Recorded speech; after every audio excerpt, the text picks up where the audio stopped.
Қайырлы күн достар. Жақында маған комментарийге ойыншық аю қонжық тоқып үйретіңізші деген қызық бір пікір келді. Оны оқи сала дереу осы кішкентай қонжықты тоқуға кірістім.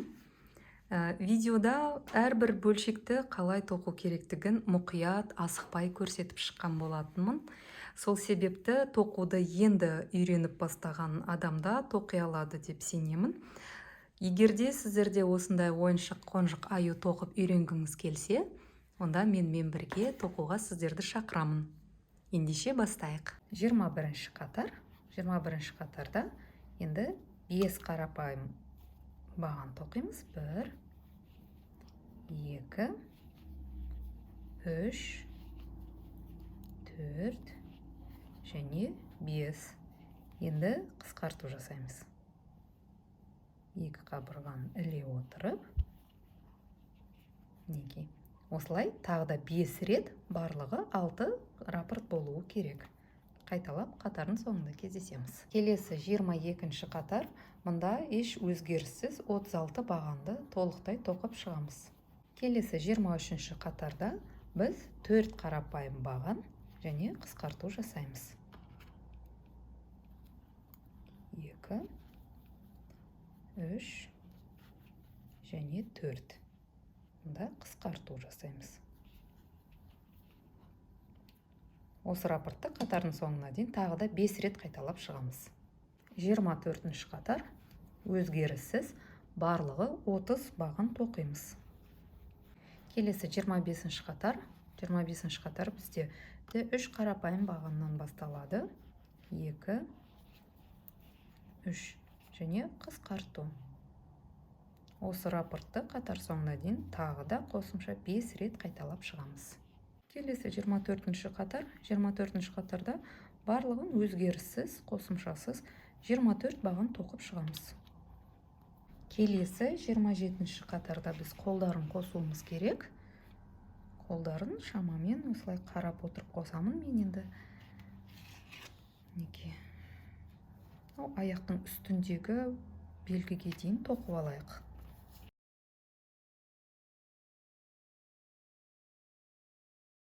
Неге байқасаңыздар, мұнда жұдырық ұшасы бар.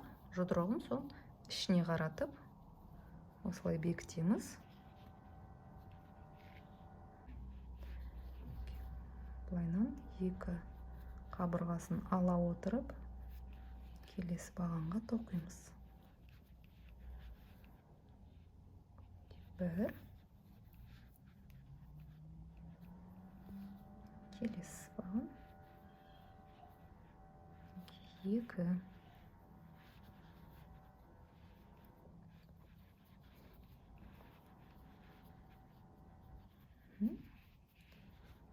ары қарай.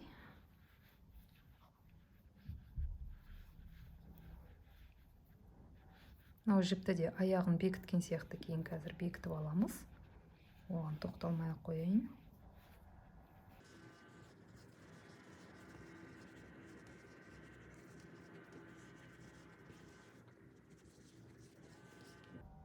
Неге? Екінші аяқтың үстіне келдім. Екінші аяқтың үстінде.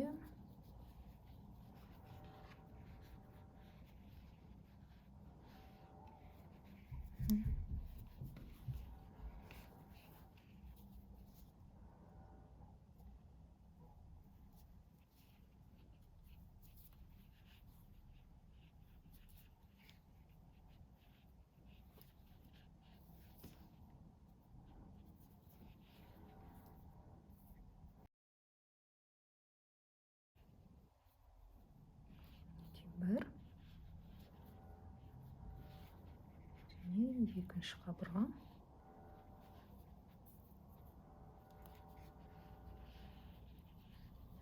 Екінші баған. Мынау жіпті де кейін жасыра береміз.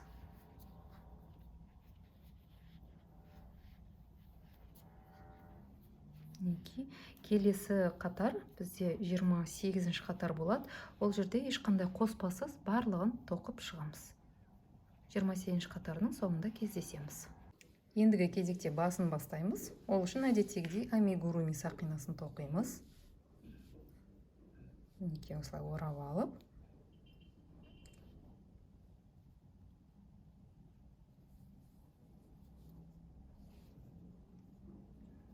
сақинаны бекітеміз. Енді ішіне 9 баған тоқимыз. 1, 2, 3, 4, 5, 6, 7, 8 және 9. Жіптің етегін тартамыз. Тоқуды дөңгелетеміз.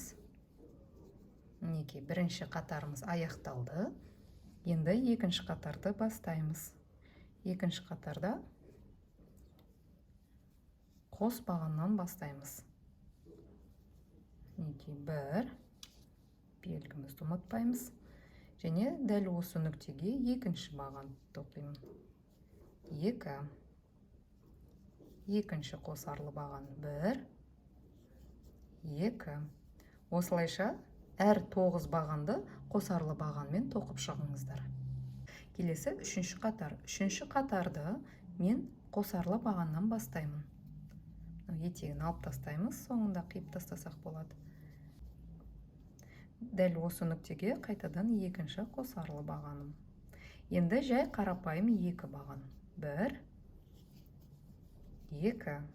Қайтадан қосарлы баған 1, 2.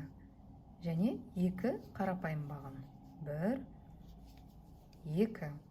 Осылайша тағы да қатардың соңына дейін 4 рет қайталап тоқып шығыңыздар. Қатардың соңында 24 баған болуы керек. Төртінші қатар. Төртінші қатарды біз 2 қарапайым бағаннан бастаймыз. 1, 2. Одан кейін қос баған тоқимыз. 1. Қайта осы нүктеге тағы біреу. Енді мұнда біреу. 1. Тура осылай. 2 қарапайым баған, 1 қос баған, 1 қарапайым баған. Осылайша қатардың соңына дейін тағы да 5 рет қайталап тоқып шығыңыздар. 5-ші қатар. 5-ші қатарды біз 4 қарапайым бағаннан бастаймыз. 2, 3, 4. Енді қос баған. Мінекей дәл осылай қатардың соңына дейін тағы да 5 рет қайталап шығыңыздар. Қатардың соңында 36 баған болуы керек. 6-шы қатар. 6-шы қатарда қос бағаннан бастаймын. 1, осы нүктеге екінші. Ұмытпаймын. Енді 5 қарапайым баған. 1, 2, 3, 4, 5. Мінекей осы рапортты қатардың соңына дейін қайталап шығамыз. Қатар соңында 42 баған болуы керек. Келесі 7-ші қатар. 7-ші қатарда бізде алдымен 2 қарапайым баған. 1, 2. Одан кейін қосарлы баған. 1, 2. Енді 4 қарапайым баған. 1, 2, 3, 4. Осы рапортты қатардың соңына дейін қайталаймыз. Қатардың соңында бізде 48 баған болуы керек. 8-ші қатар. 8-ші қатарды біз 4 қарапайым бағаннан бастаймыз. 1, 2, 3, 4. Одан кейін қосарлы баған тоқимыз. 1, 2. Енді 3 қарапайым баған. 1, 2, 3. Осы рапортты қатардың соңына дейін тағы да 5 рет қайталаймыз. Қатар соңында 54 баған болуы керек. 9-шы қатарды 6 қарапайым бағаннан бастаймыз.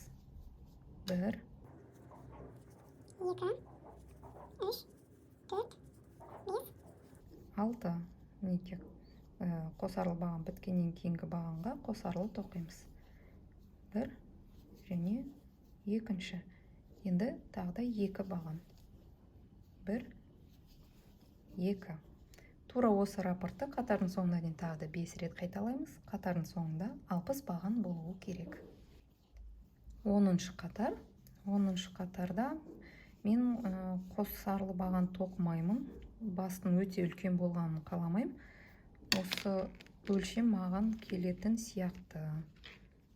Сол себепті осы жерден бастап мен енді 10-11 қатар ешқандай қоспасыз барлығы 60 бағанды тоқып шығамын. Алдымен 11 қатар тоқып алайын, сол кезде кездесеміз. 60 бағаннан қоспасыз, азайтусыз 60 бағанды тоқып шығамыз. 10-11 қатар. Мінекей, мен 10 қатар тоқып шықтым. Яғни бірден 20-шы қатар. Енді 21-ші қатарда біз қысқарту жасаймыз. Ол үшін алдымен 8 қарапайым ілмек тоқып аламыз. 1, 2, 3, 4, 5, 6, 7. 8.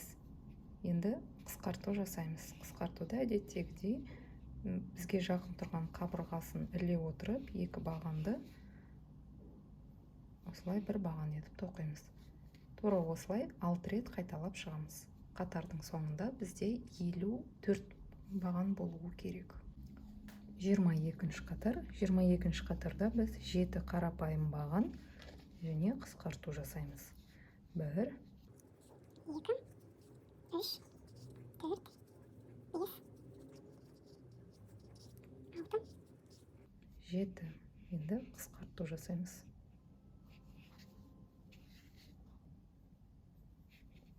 Тура осы рапортты қатардың соңына дейін тағы да 5 рет қайталап шығамыз, кешірерсіздер. 5 рет қайталаймыз. Қатардың соңында бізде 48 баған болуы керек. 23-ші қатар. 23-ші қатарды біз 6 қарапайым бағаннан бастаймыз. 1, 2, 3, 4, 5 және 6. Енді қысқарту жасаймыз.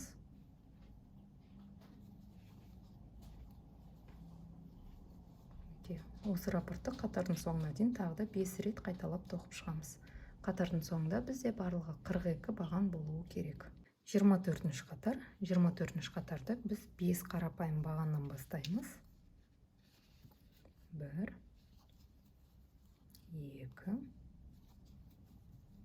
3, 4, 5 және қысқарту жасаймыз. 2 қабырғасын іле отырып 1 баған. Осылай тағы да 5 рет қайталап шығамыз. Қатардың соңында бізде 36 баған болуы керек. 25-ші қатар. 25-ші қатарда біз 4 қарапайым баған тоқимыз. 1, 2, 3, 4 және қысқарту.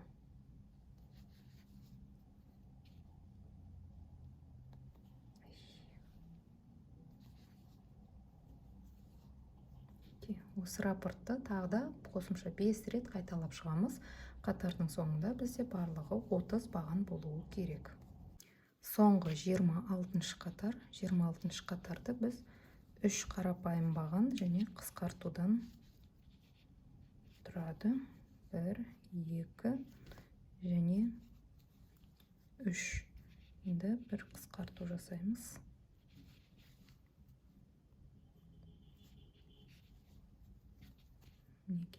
Осы рапортты тағы да 5 рет қайталаймыз. Қатардың соңында бізде 24 баған болуы керек. Мінекей, мен 26-ші қатарды тоқып бітірдім. Ендігі кезекте мен жібімді қисам болады. Бекіту жасап жіберейін. Ендігі кезекте біз басымыздың ішін мақтаға толтырып, келесі кезекте денені баспен бірге тігеміз.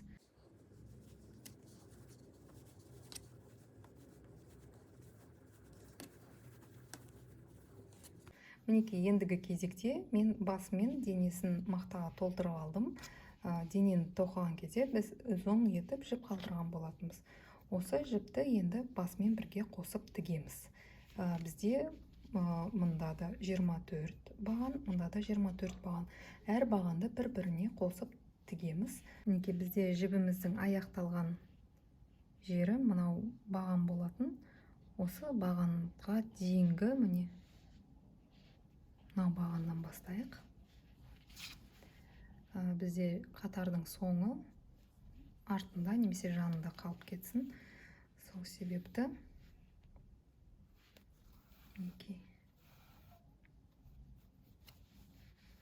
осылай оңнан солға қарай тігеміз.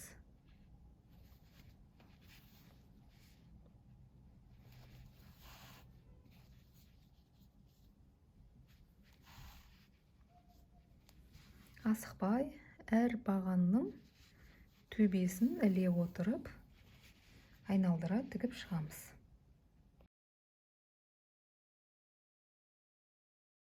Мінекей басын денесіне тіктім. Ендігі кезекте құлақтарын тоқиық. Құлақ, сосын құйрық тоқимыз. Алдымен құлағынан бастайық. Құлақтарын әдеттегідей амигуруми сақинасынан бастаймыз. Сақинаны бекітіп аламыз.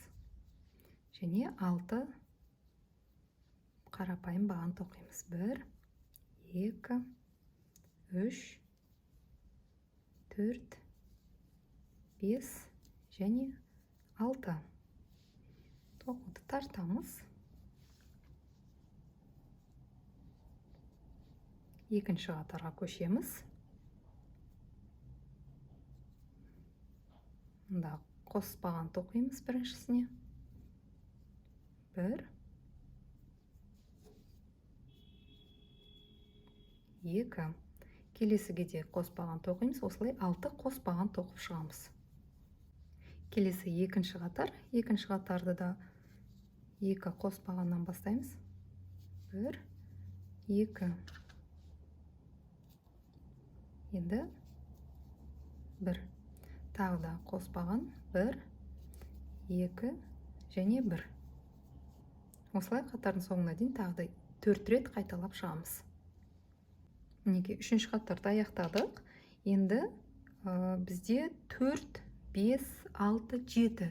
4 қатар ешқандай қоспасыз, тек барлығы 18 бағанды айналдыра тоқимыз. Мінекей мен 4 қатар тоқып алдым. Енді қатарды осындай байланысу ілмегімен бітіреміз. Шамамен 15 сантиметр жіп алып қаламын. Қазір ол құлақтарды тіккенге. Мінекей мен 2 тоқып алдым. Енді осы құлақтарды бұлай ортасынан бөлеміз. Бір-бірімен бүктеп, бір құлақ және екінші құлақ.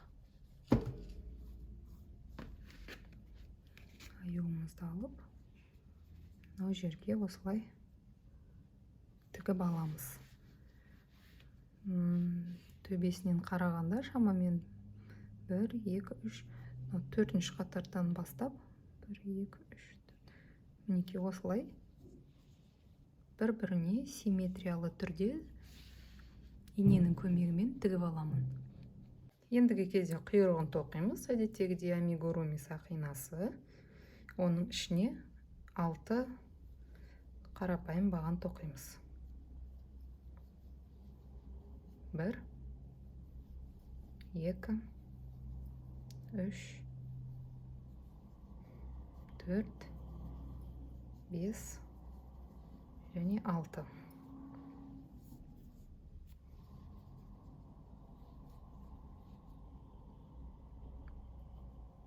Екінші қатарда барлық 6 бағанды да қосарлы баған етіп тоқимыз. 1, 2, 1, 2. Осылай қатар соңына дейін 12 баған болуы керек. Екінші қатар барлығы 12 баған. Енді кезекте біз 3-ші және 4-ші 2 қатар қоспасыз 12 бағанды тоқып шығамыз. 2 қатар тоқып алдым. Енді байланысу ілмегімен қатарды аяқтаймыз. Құйрығын қонжығымыздың артқы жағына, дәл ортасына осылай тігеміз. Тіккен кезде жартылай тігіп алып, ішіне кішкене мақта салып жібереміз.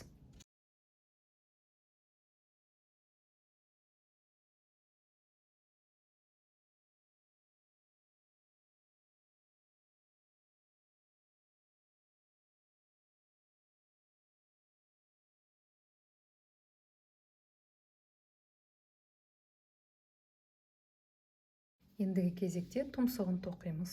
Ол үшін әдеттегідей амигуруми сақинасын алып аламыз.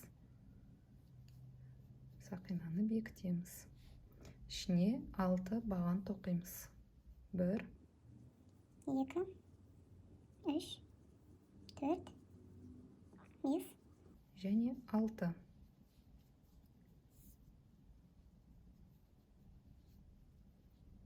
Екінші қатар барлығын қосарлы баған етіп тоқып шығамыз. Қатар соңында барлығы 12 баған болуы керек. Екінші қатарымыз аяқталды. Ендігі кезекте үшінші қатарды қосарлы бағанмен бастаймыз.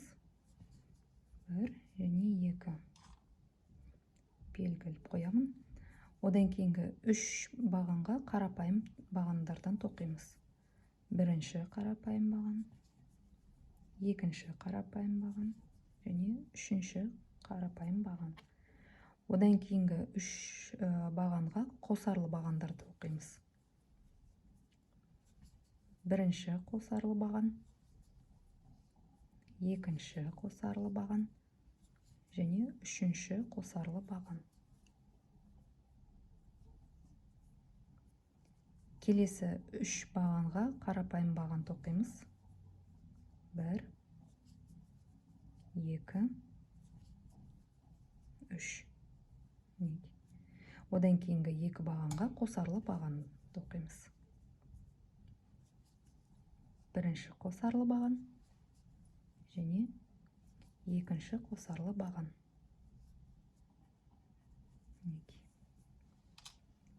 Келесі үшінші қатар. Үшінші қатарды біз алдымен бір жай бағаннан бастаймыз. Қарапайым бағаннан. Одан кейінгі нүктеге қосарлы баған тоқимыз. Бірінші және екінші. Мінекей мынау жердегі 3 қарапайым бағанды қарапайым бағанмен тоқып аламыз. 2 және 3. Одан кейінгі нүктеге қарапайым баған. Кешірерсіздер, қосарлы баған мұнда. Одан кейін қарапайым баған. Тағы да қарапайым баған. Және мұнда қосарлы баған. Мұнда тағы да қарапайым баған. Мұнда қосарлы баған.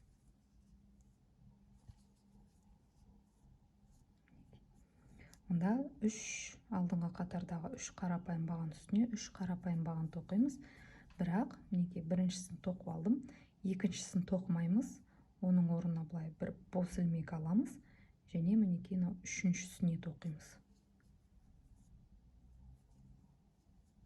Мінекей былай мына жерде осындай тесік пайда болу керек. Қазір соңында айтам не үшін. Келесі мұнда қосарлы баған.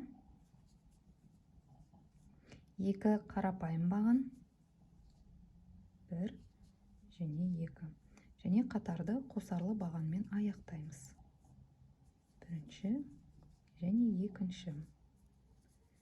Төртінші қатарымыз аяқталды. Бұлай тоқудың себебі бізге дөңгелек емес, кішкене бұлай пішіні өзгерген тұмсық керек. Сол үшін осындай әдіспен тоқып жатырмыз. Келесі қатарда барлық бағандарды қоспасыз қарапайым баған етіп тоқып шығамыз. Барлығы 24 баған болуы керек. Мінекей мен бір қатар тоқып шықтым. Мына жердегі тесіктің үстіне бір бағанды тоқып шығасыздар. Былай қарағанда тұмсығым әлі кішкентай сияқты. Аюдың кішкене шығып тұрғаны дұрыс болады. Сол себепті тағы да бір қатар қоспасыз қарапайым бағандармен 24 бағанды тоқып шығамын. Мінекей тағы бір қатар тоқып шықтым. Осы маған болатын сияқты. Мынау тесікті не үшін қалдырдым десеңіздер, мен мұндай осы жерге мұрынды кигізіп, мен артын қатырамын қазір. Енді тұмсық өлшемі дұрыс келген сияқты. Мына жерде тіккенде былай дөңгелек қылып емес, кішкене былай үшбұрыштылап тіккен дұрыс болады. мына жерде тігісіміз астынан басталсын, одан да қосымша тағы да 4 баған тоқимыз. 1 2 3 4. Одан кейін былай бекіту ілмегін алып, қажетті жіпті қиып аламыз. Себебі мынау тұмсықты кейін аюымызға тігу керек болады. Мен аюыма ақ түстен тоқып көрдім тұмсық. Ақ тұмсық сүйкімдірек болатын сияқты. Сол себепті мынау мұрынды мен ақ тұмсыққа бекітіп, осы ақ тұмсықты тігетін боламын осы аюға. Мінекей мен қатырып алдым. Мынау артқы жағын қатыратын кезде қолдарыңызды байқаңыздар. Өте қиын қатырылады екен. Мен былай кішкене бүлдіріп алдым. Абай болып қатырарсыздар. Енді тұмсықты аюымыздың бетіне тура ортасына инелердің көмегімен шаншып алам.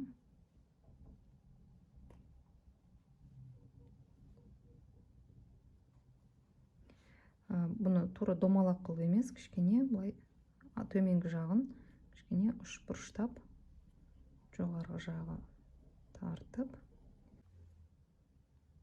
осылай инелердің көмегімен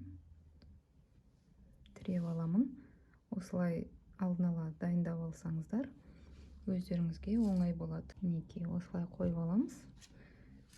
Барлығын тұтастай тікпейміз. Былайнан айналдыра тігіп келіп, кішкене осылай жарты 1,5-2 сантиметрдей қалған кезде ашып, ішіне мынандай холофайбер, синтепон, мақта сондайды салып қоямыз. Себебі басқан кезде тұмсығы ішіне қарай түсіп кетпес үшін.